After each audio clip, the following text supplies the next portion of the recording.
नमस्कार दोस्तों, फिर आज हम ब्रेन के पार्ट को आगे बढ़ाते हैं। पिछले वीडियो में हमने ब्रेन में बहने वाले द्रव CSF और for brain, mid brain, hind brain के बारे में पढ़ा था। चलिए आज हम फॉर ब्रेन को स्टार्ट करते हैं। और फॉर ब्रेन के 3 पार्ट आपने पढ़े थे। ऑल्फैक्टरी लॉब्स पढ़े, उसके बाद में सेरिब्रम पढ़ा और डायनसेफेलन पढ़ा। आज हम जो उसका मेन पार्ट है, या मैं कहूँ कि हमारे ब्रेन का सबसे विकसित, सबसे डेवलप, सबसे बड़ा जो पार्ट है उस पर फोकस करने वाले हैं। तो फोर ब्रेन में हमने एक तो ऑल्फैक्टरी लोब पढ़ा था। उसका मतलब होता है ग्रहण पिंड, और ग्रहण पिंड जो है वो frontal lobe of cerebral hemisphere. इसका मतलब है कि हमारा जो ये प्रमस्तिष्क है, ये वाला, इस प्रमस्तिष्क के ये जो 2 गोलार्ध हैं, इनके जस्ट फ्रंट पर फ्रंटल लोब है, और इस फ्रंटल लोब के नीचे हमारी नोज जो ऊपर जा रही है अंदर, तो वहां पर ये फिक्स है। तो उस जगह पर ऑल्फैक्टरी लॉब्स हैं। और इनका अगर नंबर देखें तो कितने होते हैं? इनके 2 नंबर होते हैं भाई। ये नंबर में कितने होते हैं? 2 होते हैं। और अगर इनकी बात करें हम कि ये 2 नंबर है, इनका फॉर्मेशन किससे होता है? तो फॉर्मेशन इनका होता है ओनली ऑन ग्रे मैटर से, या मैं कहूँ दूसरा द्रव से बने होते हैं। और इनको अगर हम रैबिट में देखें तो जैसे कि ह्यूमन बींग्स में तो क्या है कि इनको स्पेशली हम डिनोट नहीं कर पाते। ब्रेन के जो फ्रंटल लोब है उसके नीचे उसकी पोजीशन देखते हैं, लेकिन रैबिट में हम ऑल्फैक्टरी बल्ब और ऑल्फैक्टरी ट्रैक्ट के रूप में पढ़ते हैं। आगे का जो फूला हुआ भाग है क्लब साइड, क्लब के समान, तो वो उसका बल्ब कहलाता है, और पीछे का भाग जो है वो ट्रैक्ट कहलाता है। लेकिन अब हम उसको ऑल्फैक्टरी जो लॉब्स हैं, इसका एक मेजर जो फंक्शन है वो आप जानते हैं, और वो क्या है? वो है सेंसरी स्मेल, अर्थात सूंघने की जो क्रिया है वो किसके द्वारा होती है? घ्राण पिंड के द्वारा। ये क्या है? घ्राण पिंड है। और ये जो घ्राण पिंड है, इनका मुख्य काम क्या है? सुगंध, खुशबू आदि का ज्ञान कराना, सुगंध का ज्ञान, यही इसका काम है। अब हम आ जाते हैं मेन जो इसका पार्ट है, वो है सेरिब्रम, अर्थात प्रमस्तिष्क, अर्थात योग्यता का द्योतक, अर्थात ये कहें कि मानव मस्तिष्क का सबसे बड़ा भाग। देखिए हमारे ब्रेन का लगभग 2/3 पार्ट जो है वो किससे बना हुआ है? सेरिब्रम से बना हुआ है, जिसमें for brain, mid brain, hind brain सारे पार्ट्स हो गए। उसका लगभग 75 से लेकर के 80% जो पार्ट है वो इसी से फॉर्म होता है। और दूसरी बात, ये maximum developed part of brain है, यानी हमारे मस्तिष्क का सर्वाधिक विकसित जो भाग है, वो क्या है भाई? सर्वाधिक विकसित जो भाग है वो क्या है? वो हमारा सेरिब्रम है। दूसरा, एक सेरिब्रम में इतने सारे हमने पार्ट पढ़े, उनमें से यही एक ऐसा पार्ट है जो पूरे मस्तिष्क को लगभग घेर के रखता है। अर्थात जितने मिड ब्रेन, हाइंड ब्रेन, और आल्सो जैसे हम डायनसेफेलन, फॉर ब्रेन की बात करें उसके पार्ट की, इन सबको ढक करके कवर रखने वाला कौन है? यही है। तो ये जो है सारे ब्रेन को घेर के रखने वाला पार्ट है। और दूसरा, अगर इनकी संरचना देखें तो अगर अपर सरफेस देखें इसकी, तो वो अंडाकार नजर आती है। और जब इसको हम देखते हैं तो ये अकेला हमें बाहर से तो एक जैसा नजर आ रहा है सेरिब्रम, लेकिन वास्तव में ये एक जैसा नहीं है। अगर मैं इसकी ओवुलर शेप इस तरह से बनाऊं कि ये ओवुलर शेप है, लेकिन आप देख रहे हो जिस तरह से ये अलग हो रहे हैं, इसी तरह से हमारे जो ये सेरिब्रम है ये 2 गोलार्ध में बटा रहता है, एक दायां गोलार्ध और एक बायां गोलार्ध, और दोनों गोलार्ध आपस में किसी संरचना के द्वारा पृथक है और किसी संरचना के द्वारा अटैच है। अब आप ये समझिए कि ये जो गोलार्ध हैं ये परमस्तिष्क के हैं, इसलिए इनको हम बोलेंगे परमस्तिष्क गोलार्ध। तो इसके पास में कितने गोलार्ध हैं भाई? इसके पास 2 गोलार्ध हैं, और इन गोलार्ध को हम बोलते हैं प्रमस्तिष्क गोलार्ध। और प्रमस्तिष्क जो गोलार्ध हैं इनका नंबर 2 है। एक है दाईं तरफ जिसे कि राइट कहेंगे, एक बाईं तरफ जिसे कि लेफ्ट कहेंगे। तो हम ये कह सकते हैं दायां परमस्तिष्क गोलार्ध और बायां प्रमस्तिष्क गोलार्ध, तो राइट सेरिब्रल हेमिस्फीयर और लेफ्ट सेरिब्रल हेमिस्फीयर, ये इसके दो पार्ट हो गए। और इन दोनों पार्ट को हम देखें कि ये दोनों अलग किससे रहते हैं, तो इसके लिए मुझे फ्रंट व्यू ऑफ हमारे सेरिब्रम का देखना पड़ेगा। और चूंकि आपने यहाँ देखा है कि ये अंडाकार होता है, इसलिए मैं यहाँ पर एक अंडाकार स्ट्रक्चर फॉर्म करता हूँ इस तरह से, और इस तरह से इस अंडाकार स्ट्रक्चर को फॉर्म करने के बाद में मैंने यहाँ लिखा है सेपरेट करने के लिए।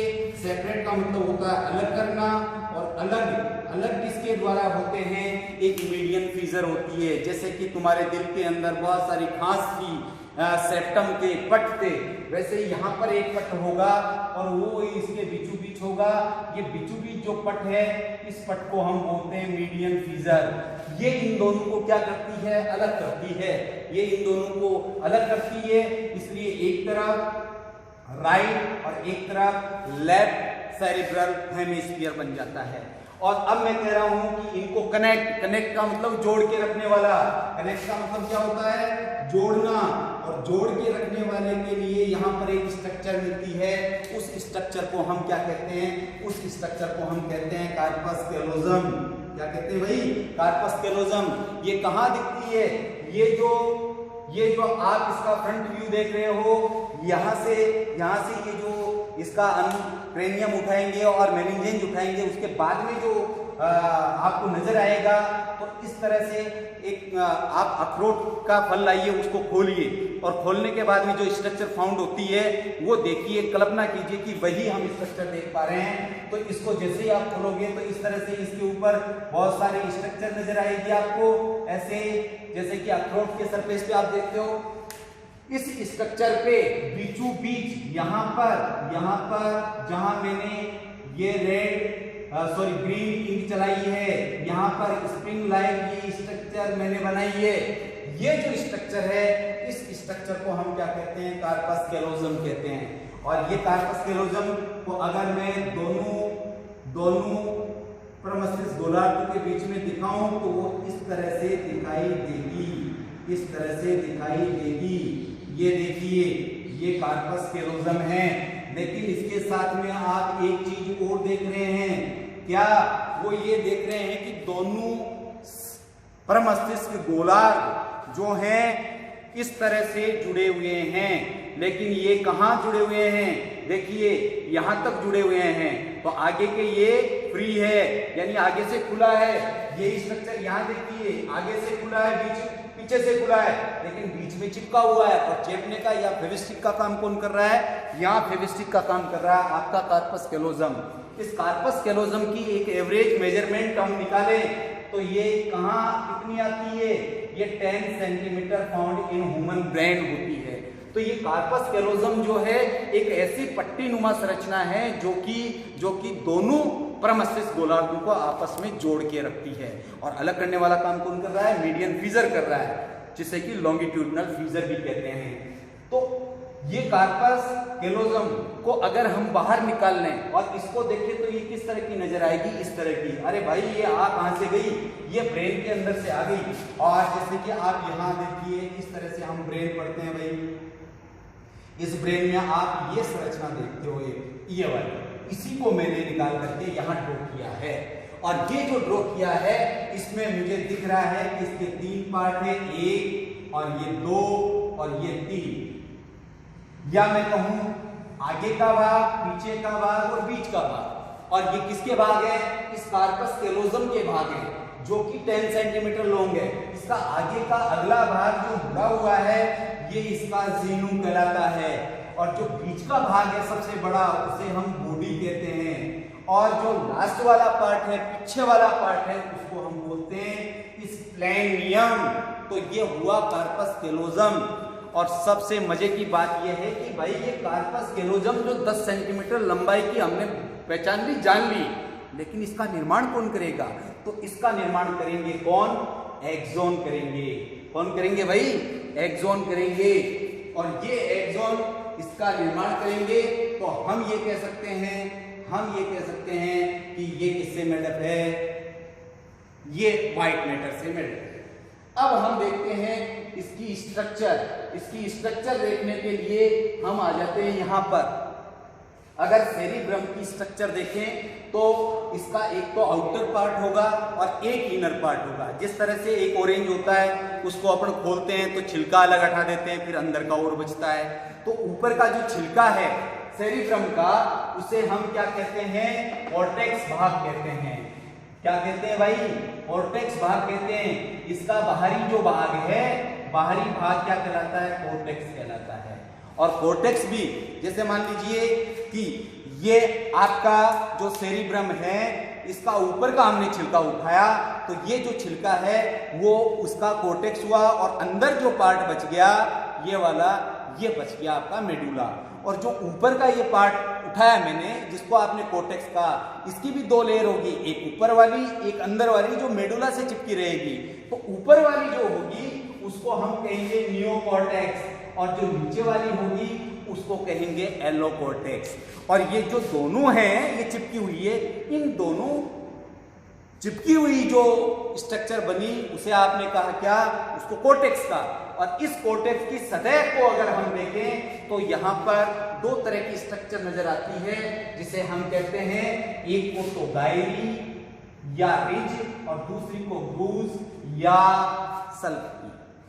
अब ये जो गायरस है इसका मतलब होता है हिंदी में उभार, और दूसरा जो है सल्की या ग्रूव, इसका मतलब होता है खांच। तो इसको इस तरह से समझिए आप कि देखिए मैं क्या करता हूं, इनको इस तरह से बना लेता हूं। अब जहां मेरी अंगुलियों के ये पोर नजर आ रहे हैं आपको, ये तो बना रहे हैं क्या? देखिए ये वाला, यहां देखिए ऐसे सब जगह जो दिख रहे हैं वो सारे रिज या गायरी कहलाते हैं। और इनके बीच में जो ये खाली जगह बन जाएगी, यानी धसी हुई जगह बन जाएगी, इनको कहेंगे सल्काई। फिर भी अगर इसको और भी अच्छे से आप देखना चाहें, देखिए किस तरह से बनते हैं। यहां पर मैंने क्या किया, इस तरह से यहां सेरिब्रम का एक टुकड़ा लिया यहां से, और इस सेरिब्रम के टुकड़े को मैंने देखा तो इस तरह से मुझे संरचना नजर आई। और ये जो संरचना नजर आई वो देखिए आप इस तरह से देखेंगे, और इस तरह से देखने पर आपको पता चलेगा कि यहाँ पर उभरे हुए भाग हैं और यहाँ पर धसे हुए भाग हैं। ये धसे हुए भाग हैं वो सल्काई कहलाएंगे, और उभरे हुए भाग गायरी कहलाएंगे। और इनके नीचे यहाँ पर इनके नीचे का जो भाग होगा वो इसका व्हाइट मैटर बनाएगा। क्या बनाएगा भाई? White matter. तो हम ये कह सकते हैं कि गायरी और सल्काई दोनों जो मिलकर के बनाते हैं वो कैसा मैटर होगा? ग्रे मैटर होगा। और ग्रे मैटर वही है जो टैलेंसी के लिए जरूरी है। तो यहाँ देखिए मैंने जो उभार और खांच है ये क्या करते हैं, जो सेरिब्रम की सतह है उसको, उसके सरफेस एरिया को बढ़ा देते हैं, जिससे कि ज्यादा से ज्यादा न्यूरॉन्स उसके अंदर पैक हो सके, ज्यादा से ज्यादा ग्रे मैटर उसमें फील हो सके, ज्यादा से ज्यादा नर्व फाइबर आकर के उसके अंदर जुड़ सके।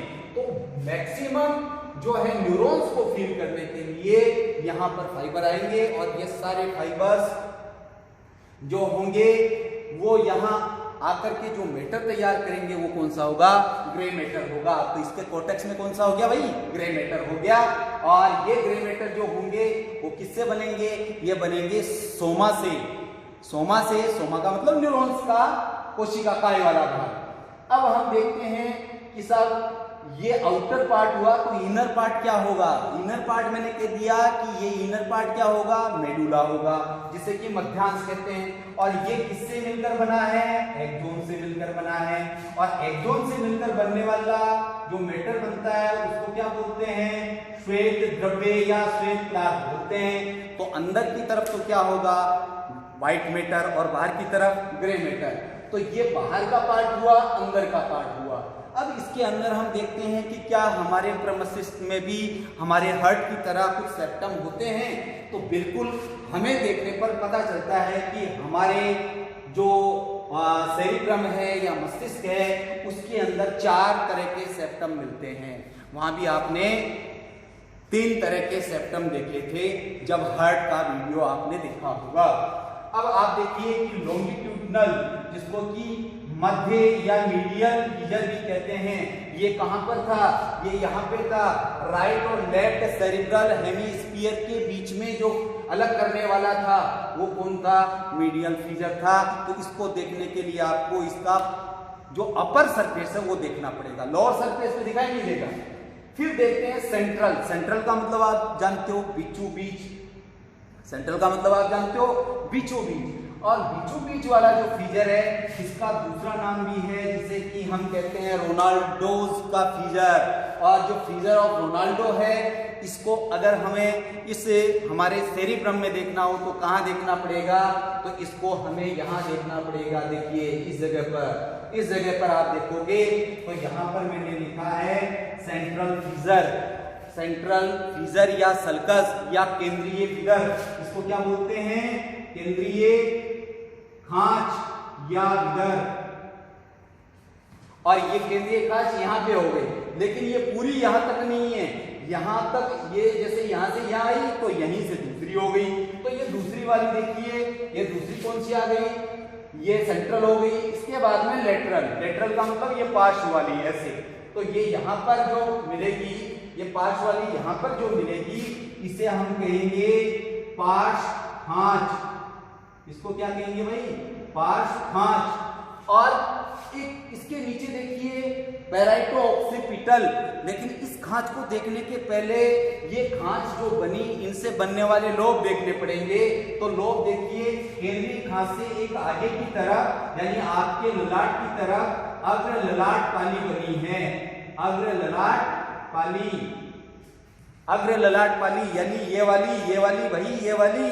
और ये अग्र ललाट पाली है, ये फ्रंटल पार्ट पे है, इसलिए ये जो लोब बना वो हुआ फ्रंटल लोब। कौन सा हुआ? Frontal lobe. लेकिन इसके साथ ही इसके पीछे की तरफ एक लोब बना जिसे हम कहते हैं पैराइटल लोब। इसको क्या बोलते हैं? Parietal lobe. इसको मैंने शॉर्ट में लिख दिया पैराइटल लोब। और ये दोनों कैसे बने? सेंट्रल सल्कस के आने से बने। और अब हम देखते हैं एक सल्कस मैंने यहां बनाया पार्श्व खांच वाला, ये किसके बीच में है? ये आपकी एक तो कनपट्टी आ गई ये वाली, तो इसको आप क्या बोलते हो? कनपट्टी को टेम्पोरल पार्ट बोलते हो साइंस में। तो ये हो गया आपका टेम्पोरल पार्ट का मतलब बजने वाला।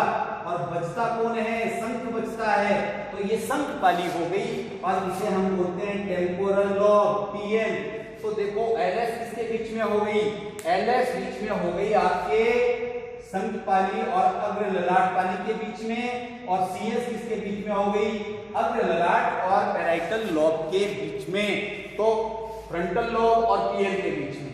अब देखिए ये जो पैराइटल लोब है इसके पीछे की ओर यहाँ तक, यहाँ पर देखिए इस तरह से जो आपको नजर आएगी उसको पीओएस यानी पैराइटल ऑक्सीपिटल सल्कस कहेंगे। ये वाली पैराइटल ऑक्सीपिटल सल्कस। अब ये पैराइटल लोब है तो ये कौन सा बच गया? ये बच गया भाई ऑक्सीपिटल।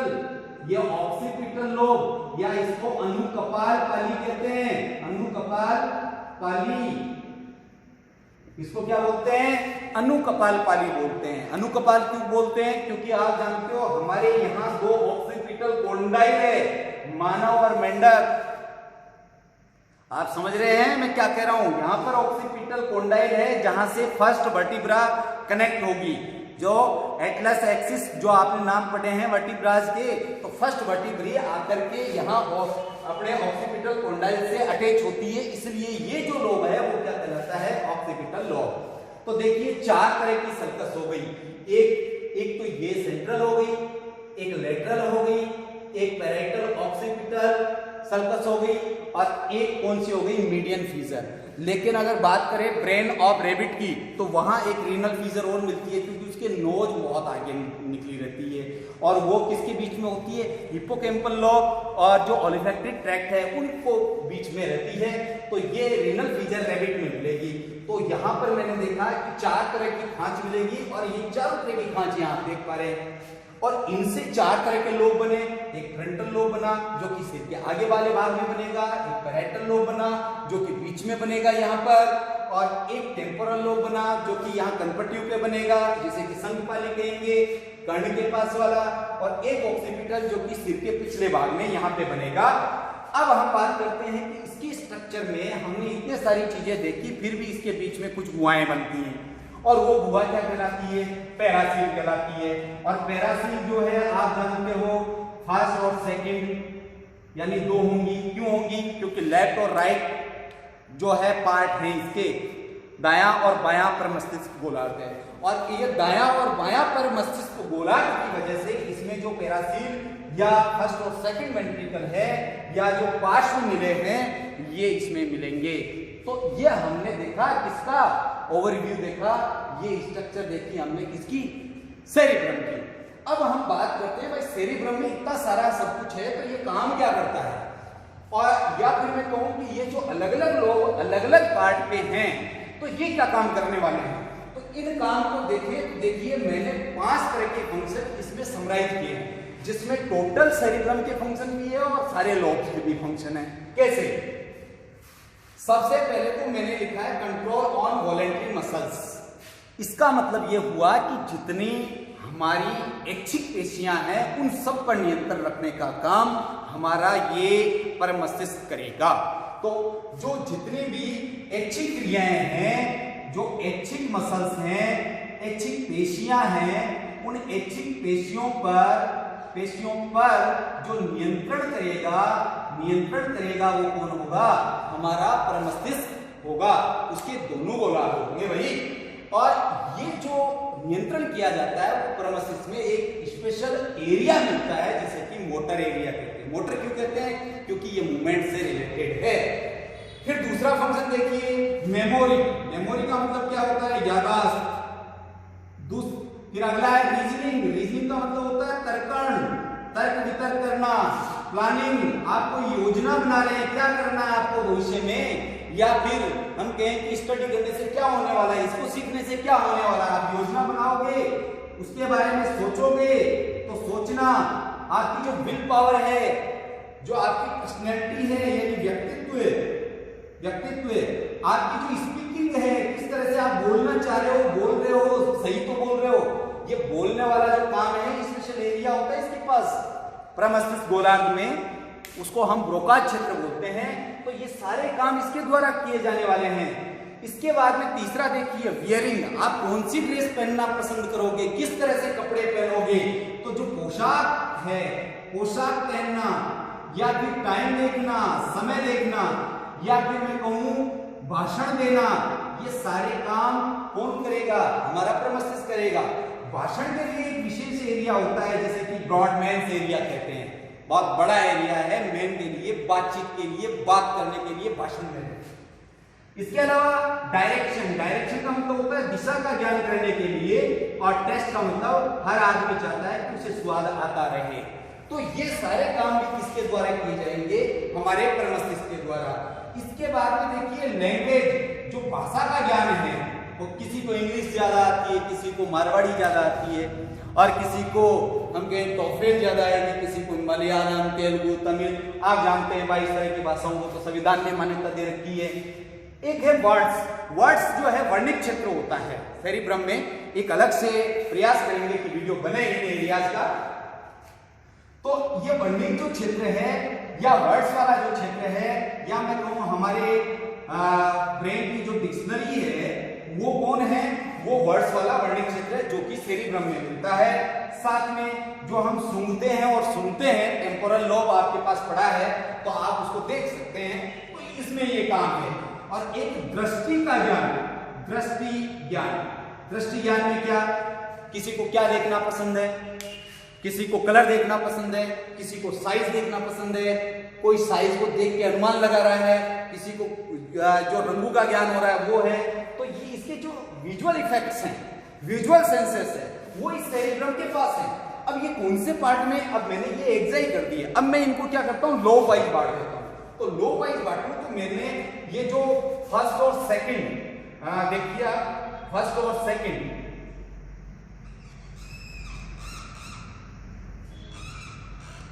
ये वाला ये वाले फर्स्ट और सेकंड हैं, ये किए जाते हैं फ्रंटल लॉब के कार्य। ये किसके माने जाते हैं भाई?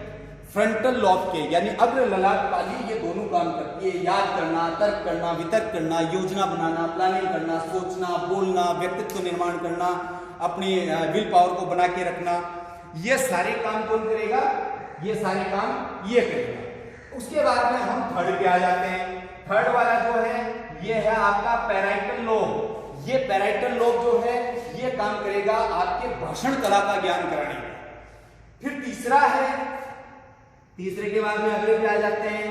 पैराइटल के बाद में आपने कौन सा पढ़ा था भाई? पैराइटल के बाद में आपने टेम्पोरल लोब पढ़ा था, यानी शंखपाली, टेम्पोरल लोब। और ये जो टेम्पोरल लोब है वो क्या काम करता है? आपके डिक्शनरी तैयार करता है, शब्दार्थ का भंडार बना के रखता है। और जो अंतिम बच गया विजुअल इफेक्ट्स, इससे पता ही चल रहा है आपको, अब ऑक्सीपिटल लोब बच गया। तो इनके द्वारा ये फंक्शन होते हैं। तो ये लॉब्स के भी फंक्शन हो गए, कंबाइंड फंक्शन भी हो गए। अब एक चीज जरूर ध्यान में रखने की है कि साहब हमने दो पार्ट पढ़ लिए सेरिब्रम के, एक हमने राइट पढ़ लिया, एक हमने लेफ्ट पढ़ लिया। तो क्या राइट राइट फंक्शन करेगा या लेफ्ट लेफ्ट फंक्शन करेगा? तो ऐसा नहीं है मेरे दोस्त। क्या होता है कि जो लेफ्ट वाला पार्ट है वो इसके लिए फंक्शन करता है और राइट वाला लोब है वो इसके लिए फंक्शन करता है। तो ये मैं ये कह सकता हूं कि हमारा जो दाहिना भाग है वो बाएं भाग के ब्रेन को कंट्रोल करेगा, बाएं पार्ट को कंट्रोल करेगा, और जो बायां भाग है वो दाएं भाग के सारे फंक्शंस को कंट्रोल करने वाला है। और ये मान लीजिए कि किसी का एक सेरिब्रल हेमिस्फीयर हमने किसी एक्सीडेंटल केस में क्या है खराब हो गया, उसके कुछ न्यूरॉन्स डैमेज हो गए, ग्रे मैटर थोड़ा लूज कर गया। तो ऐसी कंडीशन में क्या होगा? कई बार क्या है कि ये जो एरियाज है, इसमें मैंने मोटर एरिया बताया, ब्रॉडमैन एरिया बताया, ब्रोकाज एरिया बताया। तो ऐसे में क्या होगा? ऐसे में व्यक्ति, जैसे एक सिंपल सा उदाहरण, आदमी दाढ़ी बनाएगा तो एक तरफ की बना लेगा, दूसरी